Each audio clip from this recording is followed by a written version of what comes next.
Subscribe our YouTube channel and watch our videos.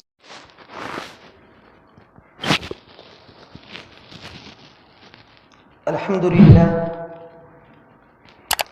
لله نحمده ونستعينه ونستغفره ونؤمن به ونتوكل عليه ونعوذ بالله من شرور أنفسنا ومن سيئات أعمالنا من يهده الله فلا مضل له ومن يضلله فلا هادي له ونشهد أن لا إله إلا الله وحده لا شريك له ونشهد أن سيدنا وسندنا وحبيبنا وشفيعنا ومولانا محمدا عبده ورسوله صلى الله تعالى عليه وعلى آله وأصحابه وبارك وسلم تسليما كثيرا أما بعد. عن أبي هريرة رضي الله تعالى عنه أن النبي صلى الله عليه وسلم قال إياكم والحسد فإن الحسد يأكل الحسنات كما تأكل النار الحطب أو قال العشب. محترم بزرگوں اور دوستوں، جس طرح اللہ تعالیٰ نے ہمارے ظاہری اعمال میں بعض چیزیں فرض اور واجب قرار دی ہیں اور بعض چیزیں گناہ اور حرام قرار دی ہیں، اسی طریقے سے ہمارے باطنی اعمال میں بہت سے اعمال فرض اور واجب ہیں اور بہت سے اعمال گناہ اور حرام ہیں. ان سے بچنا اور اجتناب کرنا اتنا ہی ضروری ہے جتنا ظاہر کے کبیرہ گناہوں سے بچنا ضروری ہے. آج اسی سلسلے میں باطن کی ایک اور خطرناک بیماری کو بیان کرنا مقصود ہے. باطن کی ایک اور خطرناک بیماری کو ذکر کرنا مقصود ہے. جو حدیث میں نے آپ حضرات کے سامنے تلاوت کی، اس میں حضور اقدس صلی اللہ علیہ وسلم نے اسی بیماری کو بیان فرمایا ہے، اسی بیماری کا ذکر فرمایا ہے. حضرت ابو ہریرہ رضی اللہ تعالیٰ عنہ روایت کرتے ہیں کہ نبی کریم صلی اللہ علیہ وسلم نے ارشاد فرمایا، حسد سے بچو، اس لیے کہ حسد انسان کی نیکیوں کو اس طرح کھا جاتا ہے جیسے آگ لکڑی کو یا سوکھی گھاس کو کھا جاتی ہے. محترم بزرگوں، روایت کرنے والے صحابی کو شک ہے کہ آپ نے لکڑی کا لفظ بیان فرمایا تھا یا سوکھی گھاس کا لفظ بیان فرمایا تھا. یعنی جس طرح آگ سوکھی لکڑی یا سوکھی گھاس کو لگ جائے تو اس کو جلا کر بھسم کر ڈالتی ہے، اس کو تباہ و برباد کر دیتی ہے، اس کو ختم کر دیتی ہے، اسی طرح اگر کسی شخص میں حسد کی بیماری ہو تو وہ انسان کی نیکیوں کو فرا کر ڈالتی ہے، انسان کی نیکیوں کو تباہ و برباد کر دیتی ہے، انسان کی نیکیوں کو ختم کر دیتی ہے، انسان کی نیکیوں کو ملیا میٹ کر دیتی ہے. ایک آگ وہ ہوتی ہے جو بہت بڑی ہوتی ہے، جو منٹوں میں سب کچھ جلا کر ختم کر دیتی ہے، اور ایک آگ وہ ہوتی ہے جو رفتہ رفتہ سلگتی ہے، آہستہ آہستہ سلگتی ہے. اگر وہ آگ کسی کو لگ جائے تو وہ ایک دم اس کو جلا کر ختم نہیں کرتی، بلکہ وہ آہستہ آہستہ سلگتی رہتی ہے، رفتہ رفتہ سلگتی رہتی ہے، حتیٰ کہ وہ ساری لکڑیاں ختم ہو کر راکھ بن جاتی ہیں. اسی طرح میرے عزیزوں، حسد ایک ایسی بیماری ہے، ایک ایسی آگ ہے جو رفتہ رفتہ سلگتی ہے، جو آہستہ آہستہ سلگتی ہے اور انسان کی نیکیوں کو فنا کر ڈالتی ہے، انسان کی نیکیوں کو تباہ و برباد کر دیتی ہے، انسان کی نیکیوں کو ختم کر دیتی ہے، انسان کی نیکیوں کو ملیا میٹ کر دیتی ہے، اور انسان کو پتہ بھی نہیں چلتا کہ میری نیکیاں ختم ہو رہی ہے. اس لیے حضور اقدس صلی اللہ علیہ وسلم نے اس سے بچنے کی تاکید فرمائی ہے. لیکن اگر ہم اور آپ اپنے ماحول اور معاشرے پر نظر دوڑا کر دیکھیں تو ہمیں اور آپ کو یہ نظر آئے گا کہ حسد کی بیماری معاشرے کے اندر چھائی ہوئی ہے، حسد کی بیماری معاشرے کے اندر پھیلی ہوئی ہے. بہت کم اللہ کے بندے ایسے ہیں جو اس بیماری سے بچے ہوئے ہیں، بہت کم اللہ کے بندے ایسے ہیں جو اس بیماری سے اپنے آپ کو بچائے ہوئے ہیں، بہت کم اللہ کے بندے ایسے ہیں جو اس بیماری سے اپنے آپ کو محفوظ کیے ہوئے ہیں. ورنہ کسی نہ کسی درجے میں حسد کا دل میں بسر ہو جاتا ہے، ورنہ کسی نہ کسی درجے میں حسد کا دل میں گزر ہو جاتا ہے۔ اس سے بچنا فرض ہے، اس سے بچے بغیر گزارا نہیں، لیکن ہمارا اور آپ کا اس کی طرف دھیان اور خیال بھی نہیں جاتا کہ ہم اور آپ اس بیماری کے اندر مبتلا ہیں۔ اس لیے میرے عزیزو، اس سے بچنے کے لیے بہت اہتمام کی ضرورت ہے۔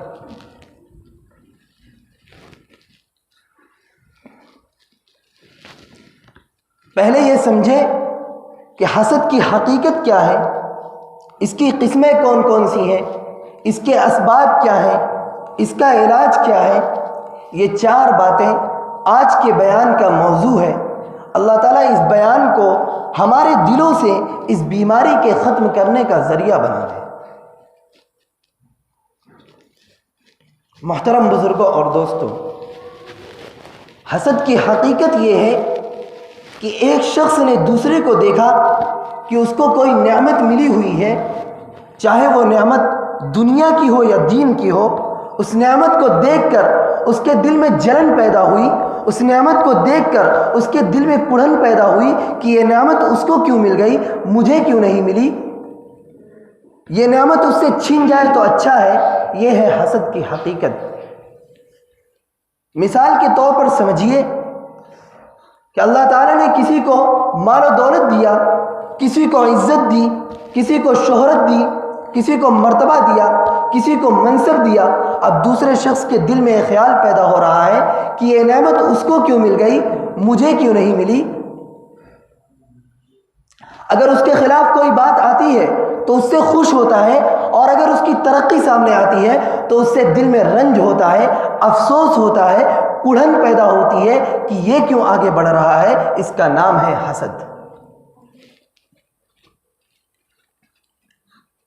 اب اگر ہم اور آپ حسد کی اس حقیقت کو سامنے رکھ کر غور کریں گے تو ہمیں اور آپ کو یہ نظر آئے گا کہ حسد کرنے والا حقیقت میں اللہ تعالیٰ کی تقدیر پر اعتراض کر رہا ہے کہ اللہ تعالیٰ نے یہ نعمت اس کو کیوں دی، مجھے کیوں نہیں دی۔ یہ تو اللہ تعالیٰ کے فیصلے پر اعتراض کر رہا ہے، قادر مطلق پر اعتراض کر رہا ہے، اپنے محسن اور منعم پر اعتراض کر رہا ہے، اور ساتھ ساتھ یہ خواہش کر رہا ہے کہ یہ نعمت اس سے کسی طرح چھن جائے تو اچھا ہے۔ اسی وجہ سے اس کی سنگینی اور خطرناکی بہت زیادہ ہے۔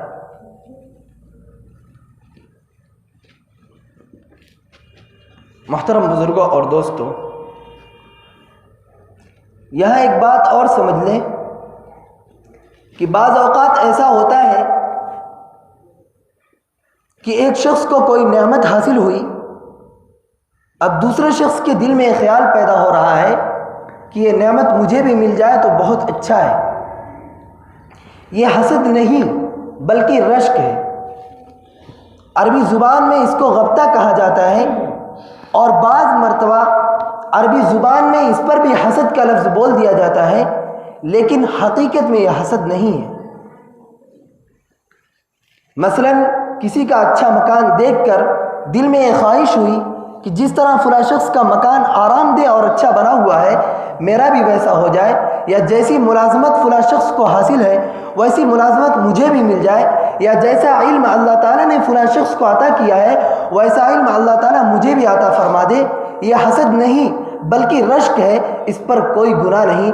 لیکن جب اس نعمت کے زائل ہونے کی دل میں خواہش ہو جائے، لیکن جب اس نعمت کے ختم ہونے کی دل میں خواہش پیدا ہو جائے کہ یہ نعمت اس سے کسی طرح چھن جائے تو اچھا ہے، یہ ہے حسد۔ محترم بزرگوں اور دوستوں، حسد کے 3 درجات ہوتے ہیں۔ پہلا درجہ یہ ہوتا ہے کہ دل میں ایک خواہش ہو کہ جو نعمت فلاں شخص کو حاصل ہے وہ نعمت مجھے بھی مل جائے، اب اگر اس کے پاس رہتے ہوئے مل جائے تو بہت اچھا ہے، ورنہ اس سے چھین جائے اور مجھے مل جائے۔ یہ حسد کا پہلا درجہ ہے۔ حسد کا دوسرا درجہ یہ ہوتا ہے کہ جو نعمت دوسرے کو ملی ہوئی ہے وہ نعمت اس سے چھین جائے اور وہ نعمت مجھے مل جائے۔ اس میں پہلے قدم پر یہ خواہش ہوتی ہے کہ جو نعمت فلاں شخص کو حاصل ہے وہ نعمت اس سے چھین جائے، اور دوسرے قدم پر یہ خواہش ہوتی ہے کہ وہ نعمت مجھے مل جائے۔ اور حسد کا تیسرا درجہ یہ ہوتا ہے کہ دل میں یہ خواہش پیدا ہو گئی کہ جو نعمت دوسرے شخص کو حاصل ہے وہ نعمت اس سے چھین جائے، اب چاہے وہ نعمت مجھے ملے یا نہ ملے۔ یہ حسد کا سب سے ذلیل ترین اور خبیث ترین درجہ ہے۔ اللہ تعالی ہم سب کو اس سے محفوظ رکھے۔ محترم بزرگوں اور دوستوں، سب سے پہلے حسد کرنے والا ابلیس ہے۔ جب اللہ تعالیٰ نے حضرت آدم علیہ السلام کو پیدا فرمایا تو اللہ تعالیٰ نے یہ اعلان فرمایا کہ میں اس کو زمین میں خلافت عطا کروں گا، اپنا خلیفہ بناؤں گا، اپنا نائب بناؤں گا۔ پھر اللہ تعالیٰ نے حضرت آدم علیہ السلام کو یہ مقام عطا فرمایا کہ تمام فرشتوں کو حکم دیا گیا کہ آدم کا سجدہ کرو۔ یہ سن کر، یہ حکم سن کر ابلیس جل گیا کہ ان کو یہ مقام مل گیا اور مجھے نہ ملا، لہذا اس نے سجدہ کرنے سے انکار کر دیا۔ لہذا سب سے پہلے حسد کرنے والا بھی شیطان ہے اور سب سے پہلے تکبر کرنے والا بھی شیطان ہے۔ محترم بزرگوں اور دوستوں، اس لیے ایک مومن کے لیے تواضع کی صفت حاصل کرنا، تواضع کو اپنانا بہت ہی ضروری ہے۔ محترم بزرگوں، جہاں تک تواضع کی اہمیت کا تعلق ہے تو تواضع اتنی اہم چیز ہے کہ اگر انسان کے اندر تواضع نہ ہو تو یہی انسان فرعون اور نمرود بن جاتا ہے۔ اس لیے کہ جب دل میں تواضع کی صفت نہیں ہوگی تو دل اپنی بڑائی بیان کرے گا، دل میں تکبر ہوگا اور یہ بڑائی اور تکبر تمام امراض باطنہ کی جڑ۔ محترم بزرگوں، تکبر سارے گناہوں کی جڑ ہے۔ تکبر سے غصہ پیدا ہوتا ہے، تکبر سے حسد پیدا ہوتا ہے، تکبر سے بغض پیدا ہوتا ہے، تکبر کی بنیاد پر دوسروں کی دل آزاری ہوتی ہے، تکبر کی بنیاد پر دوسروں کی غیبت ہوتی ہے۔ جب تک دل میں تواضع کی صفت نہیں ہوگی اس وقت تک ان برائیوں سے نجات نہیں ہوگی۔ اس لیے ایک مومن کے لیے تواضع کو حاصل کرنا بہت ہی ضروری ہے۔ محترم بزرگوں، حسد کا ایک لازمی نتیجہ یہ ہوتا ہے کہ جس سے حسد کیا جا رہا ہے اگر اس کو کوئی تکلیف پہنچ جائے یا اس کو کوئی رنج و غم پہنچ جائے تو یہ حسد کرنے والا اس کی تکلیف اور اس کے رنج و غم سے خوش ہوتا ہے، اور اگر اس کی ترقی سامنے آتی ہے یا اس کو کوئی نعمت ملتی ہے تو اس سے اس کو رنج اور غم ہوتا ہے۔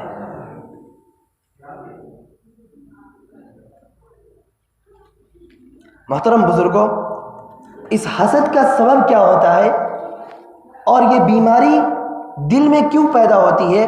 اس کے دو سبب ہیں۔ اس کا ایک سبب یہ ہوتا ہے دنیا کے مال و دولت کی محبت اور منصب کی محبت، اس لیے کہ انسان ہمیشہ یہ چاہتا ہے کہ میرا مرتبہ بلند رہے، میں اونچا رہوں۔ اب اگر دوسرا شخص آگے بڑھتا ہے تو یہ اس کو گرانے کی فکر میں رہتا ہے، اور اس بیماری کا دوسرا سبب بغض اور کینہ۔ مثلا کسی سے دل میں بغض اور کینہ پیدا ہو گیا، اس بغض کے نتیجے میں اس کی راحت سے تکلیف ہوتی ہے، اس کی خوشی سے رنج ہوتا ہے۔ محترم بزرگوں، جب دل میں یہ دو باتیں جمع ہوں گی اس کے نتیجے میں لازماً حسد پیدا ہو۔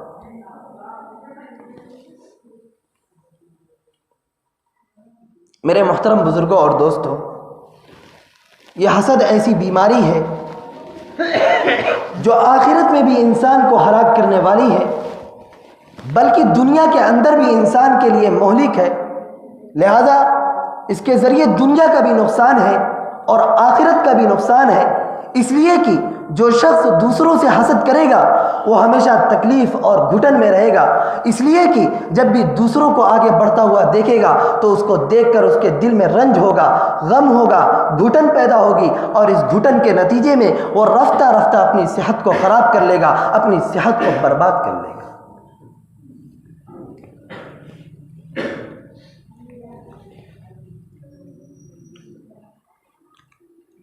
محترم بزرگوں، اس حسد کی بیماری کا علاج کیا ہے؟ محترم بزرگوں، وہ شخص یہ تصور کرے کہ اللہ تعالیٰ نے اس کائنات میں اپنی خاص حکمتوں اور خاص مصلحتوں سے انسانوں کے درمیان اپنی نعمتوں کی تقسیم فرمائی ہے۔ کسی کو کوئی نعمت دی، کسی کو کوئی نعمت دی، کسی کو حسن و جمال کی نعمت دی، کسی کو چین و سکون کی نعمت دی، کسی کو عزت کی نعمت دی، کسی کو شہرت کی نعمت دی، کسی کو مال و دولت کی نعمت دی۔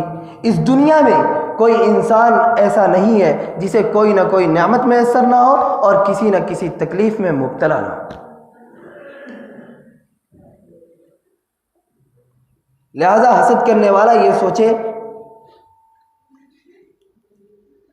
کہ ہم جس سے حسد کر رہے ہیں ہو سکتا ہے کہ اللہ تعالیٰ نے ہمیں ایسی نعمت دی ہو جو نعمت اس کو میسر نہ ہو سکتا ہے کہ اللہ تعالیٰ نے ہمیں اس سے بہتر صحت عطا فرمائی ہو سکتا ہے کہ اللہ تعالیٰ نے اس سے بہتر حسن و جمال عطا فرمایا ہو سکتا ہے کہ اللہ تعالیٰ نے چین و سکون نصیب فرمایا ہو۔ لہذا اگر انسان ان باتوں کو سوچے گا تو کبھی حسد میں مبتلا نہیں ہوگا۔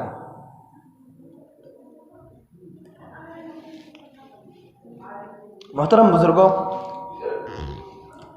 تواضع عربی زبان کا ایک لفظ ہے جس کے معنی ہوتے ہیں اپنے آپ کو کم درجہ والا سمجھنا، اپنے آپ کو کم درجہ والا کہنا تواضع نہیں ہے۔